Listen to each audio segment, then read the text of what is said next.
La COP28 est officiellement la plus grande édition jamais organisée avec 80 000 participants inscrits sur une liste provisoire. Pour la première fois, celle-ci dévoile d'ailleurs leurs fonctions précises. En comptant le personnel technique et sécuritaire, 104 000 personnes peuvent accéder à la zone bleue, dédiée aux négociations et aux pavillons des États ou d'organisations, soit 2 fois plus qu'à la COP27 qui détenait jusqu'alors le record de 49 000 accréditations. Ces chiffres d'accréditation, toutefois, ne correspondent pas forcément aux personnes effectivement présentes à Dubaï.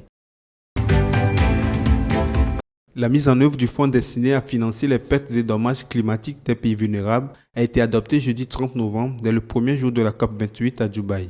Cette décision historique, saluée par une standing ovation des délégués des près de 200 pays participants, concrétise le principal résultat de la COP27 de 2022 en Égypte, au cours de laquelle ces fonds ont été approuvés sur le principe, mais dont les contours n'avaient pas été définis.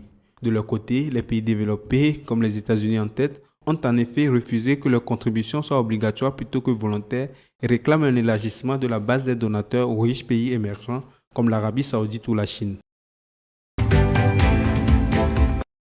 Le débat fait rage autour de l'avenir des énergies fossiles, au deuxième jour de la 28e conférence de l'ONU sur le changement climatique à Dubaï. Le monde doit les réduire, voire en sortir, propose une première version d'un projet d'accord qui va maintenant être débattu par les négociateurs. Le roi Charles III a appelé vendredi 1er décembre les dirigeants réunis à la COP28 à Dubaï à faire de cette 21e conférence de l'ONU sur le climat un tournant digne de l'accord de Paris pour accélérer l'action climatique alors que les pays commencent 2 semaines de négociations féroces sur le pétrole, le gaz et le charbon. Un vaste projet expérimental nippo-européen de fusion nucléaire baptisé l'énergie des étoiles a été inauguré au Japon vendredi 1er décembre. Le coup d'envoi a été donné par un site partenaire et complémentaire du programme ITER en France qui accumule déboires et retards. Installé dans l'institut de fusion de Naka à une centaine de kilomètres au nord-est de Tokyo, le JT6OSA est actuellement le plus grand tokamak opérationnel au monde. La marque de prêt-à-porter Kwakia, placée en redressement judiciaire en février, a annoncé jeudi 30 novembre qu'elle allait être partiellement reprise par le groupe français d'habillement Antonel un jour ailleurs. Face à 6 autres concurrents, c'est à Antonel que le juge a cédé la marque Kwakia, qui était à la recherche d'un repreneur depuis le 15 septembre 2023.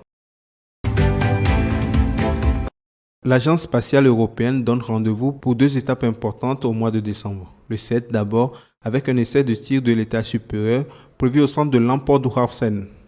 Le 15, les équipes de développement effectueront un nouveau test combiné à Kourou qui se terminera par un bref allumage de moteur. La fusée Ariane 5 a décollé pour la dernière fois le 5 juillet, tirant sa révérence en raison notamment d'un coût élevé. Plus puissante et plus compétitive avec des coûts divisés par 2, la nouvelle version a été conçue pour résister à la société américaine SpaceX d'Elon Musk qui réalise plus d'un tir par semaine. Les reports successifs n'ont pas empêché le carnet de commandes de se remplir puisqu'une trentaine de lancements sont déjà prévus. Reste désormais à concrétiser ce programme. L'Afrique, on le sait, affiche ces dernières années la deuxième croissance la plus forte à l'échelle de la planète après le continent asiatique. Les dernières prévisions du britannique The Economist Intelligence Unit confirment la tendance et elle va même s'accélérer en 2024 après les tournants infligés par le coronavirus et la guerre en Ukraine.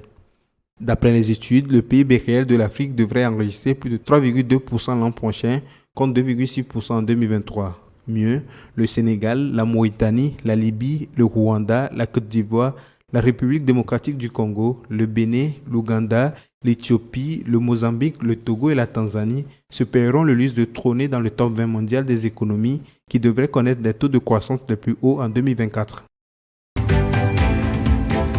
En Ouganda, l'application mobile AgriShare veut faciliter la vie des agriculteurs.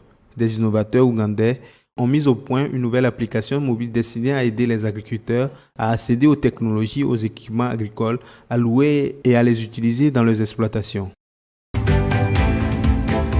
Au Maroc, l'automobile d'occasion roule en tête et a encore de beaux jours devant lui. Pas moins de 10 000 agences exercent dans le secteur de la location de voitures au Maroc. Ce marché influence par ailleurs l'ensemble de l'écosystème automobile du royaume.